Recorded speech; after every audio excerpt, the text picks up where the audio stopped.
قرآن کریم میں اللہ سبحانہ و تعالیٰ نے یہ اصطلاح استعمال فرمائی ہے جو کہ کئی جگہ پہ اس کا ذکر آتا ہے۔ سورۃ البقرہ کی جو آیت ہے سب سے پہلی، تو اس کے اندر اللہ سبحانہ و تعالیٰ جب پہلی آیات میں تذکرہ فرماتے ہیں تو ایک جملہ ارشاد فرماتے ہیں وَمِمَّا رَزَقْنَاهُمْ يُنْفِقُونَ۔ تو مومنین کی جو صفت بیان فرمائی تو اس کے اندر ایک ہم ایمان بھی رکھتے ہیں، نماز بھی قائم کرتے ہیں، اور جو کچھ ہم نے ان کو عطا کیا ہے اس میں سے وہ خرچ کرتے ہیں۔ تو اسلام میں ایک تصور ہے انفاق کا۔ انفاق کا مطلب ہے اللہ کی راہ میں خرچ کرنا۔ انفاق ویسے تو خرچ کرنے کے معنی میں آتا ہے، لیکن قرآنی تعبیر ہے اللہ کی راہ میں خرچ کرنا۔ اللہ کی راہ میں خرچ کرنے کی بہت ساری صورتیں ہیں۔ علماء نے لکھا ہے کہ عام طور پہ لوگ سمجھتے ہیں کہ خرچ کرنا صرف مال کا خرچ کرنا ہوتا ہے، جبکہ یہاں پر اللہ سبحانہ و تعالیٰ کی جو ارشاد فرمایا اور اللہ نے جو قرآن کریم میں اصطلاح استعمال فرمائی ہے وَمِمَّا رَزَقْنَاهُمْ يُنْفِقُونَ، جس کا ہم انفاق کے نام سے اس اصطلاح کو یاد کرتے ہیں، تو بعض مفسرین فرماتے ہیں کہ یہ مال کے علاوہ بھی ان چیزوں کو شامل ہے جو اللہ نے کسی کو کوئی صلاحیت دی ہے، کوئی نعمت دی ہے۔ بعض لوگوں کو اللہ سبحانہ و تعالیٰ نے علم کی دولت عطا فرمائی ہوتی ہے، بعض لوگوں کو کوئی خاص ہنر عطا فرمایا ہوتا ہے۔ تو اگر کوئی شخص اللہ کی راہ میں مال خرچ کرتا ہے، کوئی شخص اللہ کی راہ میں بئی معنی خرچ کرتا ہے کہ وہ لوگوں کو مفت تعلیم دیتا ہے، لوگوں کے اندر علم پھیلاتا ہے، لوگوں میں ہنر پھیلاتا ہے، اس لیے کہ لوگ اس کو سیکھ کر اپنے استعمال میں لا سکیں، تو یہ بھی انفاق میں شامل ہے۔ تو انفاق کے مفہوم میں دو باتیں ضرور ذہن میں رکھنی چاہیے۔ ایک تو یہ کہ یہ اللہ کی رضا کے لیے کیا جاتا ہو، جسے ہم آج کل خرچ کرنا کہتے ہیں، یا سروسز کے حوالے سے ہم کہتے ہیں کہ انسانیت کی خدمت میں خرچ کرنا۔ تو اللہ سبحانہ و تعالیٰ نے جو انفاق کا ارشاد فرمایا، ایک تو اس کے اندر یہ شامل ہے کہ اللہ کی راہ میں لوگوں کی مدد کے لیے خرچہ کیا جائے، اس کے اندر زکوٰۃ بھی شامل ہے، اس میں صدقات بھی شامل ہیں، اس میں عطیات بھی شامل ہیں، ہم ڈونیشن کہتے ہیں، ہم صدقہ کہتے ہیں، ہم خیرات کہتے ہیں۔ اللہ کی راہ میں ثواب کی نیت سے کچھ بھی خرچ کیا جائے، وہ چاہے اپنے عزیز رشتہ داروں پر خرچ کیا جائے، عام مسلمانوں پر خرچ کیا جائے، حتیٰ کہ ضرورت مند غیر مسلموں پر بھی خرچ کرنا، اور حتیٰ کہ اللہ کی دیگر مخلوقات پہ بھی خرچ کرنا، اس کے اندر بھی انفاق کی کیفیت پائی جاتی ہے۔ تو اللہ کے لیے خرچ کرنا، اللہ کی رضا کے لیے خرچ کرنا، اس نیت سے خرچ کرنا کہ لوگوں کو فائدہ ہو، لوگوں میں ایسی چیزوں کو پھیلانے کی کوشش کرنا، چاہے اس کا تعلق مال سے ہو، چاہے اس کا تعلق علم سے ہو، چاہے اس کا تعلق ہنر سے ہو، صرف اس نیت سے کرنا کہ لوگوں کا فائدہ ہوگا، لوگ اس کو اپنے استعمال میں لائیں گے، اور اس نیت سے کرنا کہ لوگوں کو اس سے فائدہ اٹھانے کا موقع ملے گا۔ وہ چیز جو کہ لوگ شاید مشکل سے سیکھ سکتے ہوں، میں اگر ان کو مفت میں سکھا دوں، وہ چیز جو کہ لوگ شاید مشکل سے حاصل کر سکتے ہوں، میں ان کو اس کا فائدہ پہنچا دوں۔ کوئی چیز میں نے ایجاد کی ہے تو بجائے اس کے کہ اس کا پیٹنٹ میں اپنے نام رجسٹر کراؤں، میں اس کو عام کر دیتا ہوں تاکہ سب لوگوں کو فائدہ ہو۔ یہ ساری صورتیں ہمارے یہاں علماء کرام فرماتے ہیں کہ انفاق میں داخل ہے۔ ایک شخص بچوں کو سکھاتا ہے کہ بولتے کیسے ہیں، اور صرف اس لیے سکھاتا ہے کہ ان کو بولنا آ جائے، ان کو تقریر کرنا آ جائے، ان کو گفتگو کرنا آ جائے۔ ایک شخص کسی کو کوئی ہنر سکھاتا ہے، صرف اس لیے سکھاتا ہے کہ یہ لوگ کوئی ہنر سیکھنے کے بعد اپنا روزگار کمائیں، اور اللہ تعالیٰ ان کی ضرورتوں کو جو ان کی حاجتیں پیش آتی ہیں اس کے لیے کسی کا محتاج نہ بنائے، ہنر سیکھ کر یہ کام کریں، یہ بھی انفاق ہے۔ اس وجہ سے انفاق کے اوپر اللہ سبحانہ و تعالیٰ نے بڑا زور دیا ہے، اور یہ نشانی بتائی ہے مومنین کی کہ وہ وَمِمَّا رَزَقْنَاهُمْ يُنْفِقُونَ، جو ہم نے ان کو عطا کیا ہے اس میں سے وہ ہمارے راستے میں خرچ کرتے رہتے ہیں۔ بڑی تعریف آئی ہے، اور رمضان المبارک کا انفاق کے ساتھ ایک خاص تعلق ہے۔ ہمارے یہاں رمضان المبارک میں لوگ زکوٰۃ نکالتے ہیں۔ زکوٰۃ اگرچہ رمضان کے ساتھ تعلق نہیں رکھتی، رمضان کے علاوہ بھی زکوٰۃ ہو سکتی ہے، لیکن چونکہ رمضان المبارک میں نیکیوں کا ثواب بڑھتا ہے، اس لیے لوگ زکوٰۃ بھی نکالتے ہیں، اس میں صدقات بھی رمضان میں زیادہ کرتے ہیں۔ رمضان میں صدقہ فطر بھی ہے رمضان کے ختم ہونے کے بعد۔ تو انفاق کی جو بہت ساری صورتیں ہیں اس کے اندر مال کا انفاق بھی شامل ہے، اور اس کے علاوہ تعلیم کا انفاق بھی شامل ہے، اور تمام چیزیں شامل ہیں۔ اور اللہ سبحانہ و تعالیٰ یہ پسند فرماتے ہیں کہ ایک شخص جس کو اللہ نے کچھ دیا ہو وہ دوسروں پر بھی خرچ کرے۔ اسی لیے قرآن کریم میں اللہ سبحانہ و تعالیٰ نے ایتاء ذی القربیٰ کی اصطلاح استعمال فرمائی ہے کہ عزیز و اقارب پر خرچ کرنا۔ اسی طرح اللہ سبحانہ و تعالیٰ نے مما رزقناہم ينفقون کے بارے میں ارشاد فرمایا کہ جو ہم نے عطا کیا اس میں خرچ کرتے ہیں۔ اسی طرح اللہ سبحانہ و تعالیٰ فرماتے ہیں وَآتُوهُم مِّن مَّالِ اللَّهِ الَّذِي آتَاكُمْ، لوگوں کو وہ مال دو جو اللہ نے تمہیں دیا ہے۔ اور اسی طریقے سے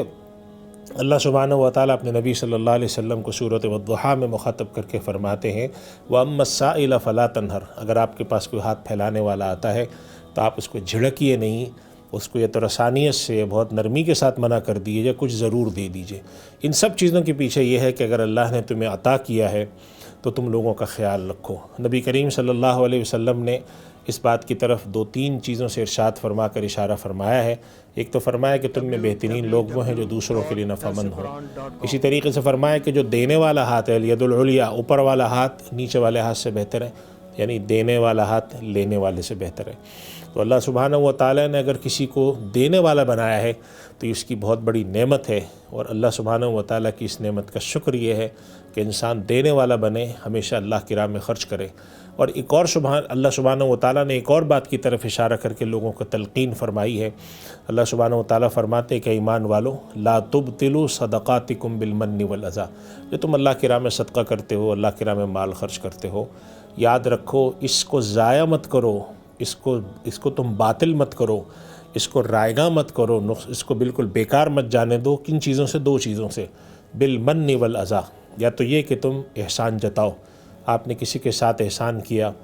اس کی بچی کی شادی میں شرکت کر لی، اس کی تعلیم میں مدد کر دی، اس کے ہاتھ میں پیسے رکھ دیے، تو اللہ تعالیٰ فرماتے ہیں کہ ایک کام تو لا تبطلوا صدقاتکم بالمن، احسان مت جتاؤ، بات بات پر احسان جتا رہے ہیں کہ یہ ہماری وجہ سے تو ہوا ہے، ہم نے تمہاری اتنی مدد کی تھی، دوسروں کو بتا رہے ہیں،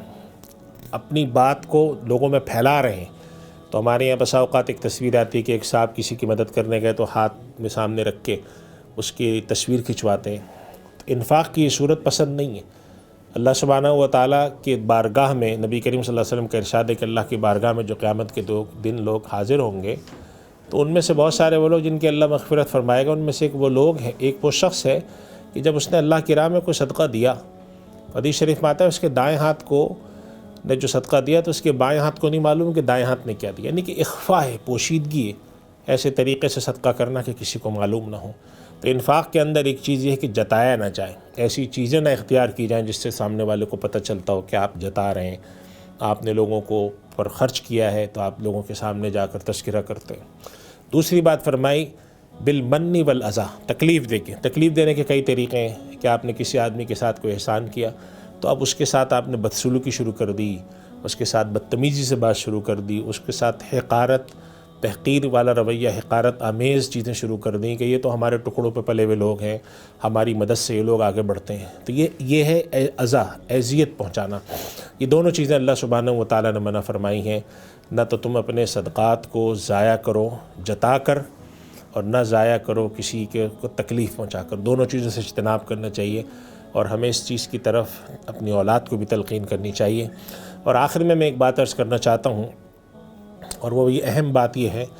کہ انسان کے اندر انفاق یعنی اللہ کی راہ میں خرچ کرنا یہ ایک دن میں نہیں پیدا ہوتا، اس کے لیے انسان کو تربیت لینی پڑتی ہے، تربیت دینی پڑتی ہے۔ اپنی اولاد کو، اپنے جو چھوٹے لوگ ہیں جو آپ کی زیر تربیت ہیں، جو آپ کے ماتحت ہیں، ان کے اندر انفاق کا جذبہ پیدا کرنے کے لیے ضروری ہے کہ ان کے سامنے کچھ چیزیں خرچ کی جائیں، ان کو تعلیم کی جائے۔ 2 باتوں کی تعلیم ضرور کرنی چاہیے۔ ایک تو یہ کہ اللہ نے تمہیں جو کچھ بھی توفیق دی ہے،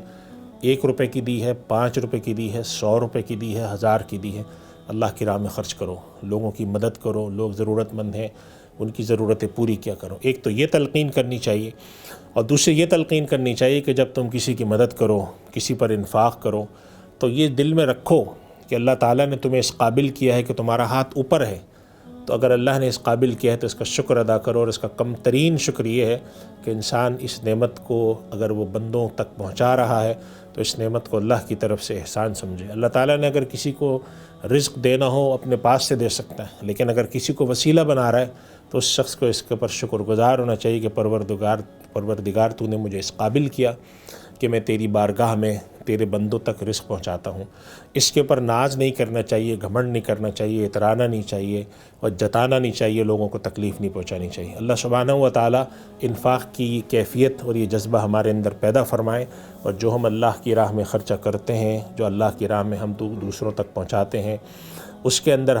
اس کو کرنے میں ہمارے اندر اخلاص پیدا فرمائے اور اپنی بارگاہ میں قبول فرمائے۔ وآخر دعوانا الحمدللہ رب العالمین۔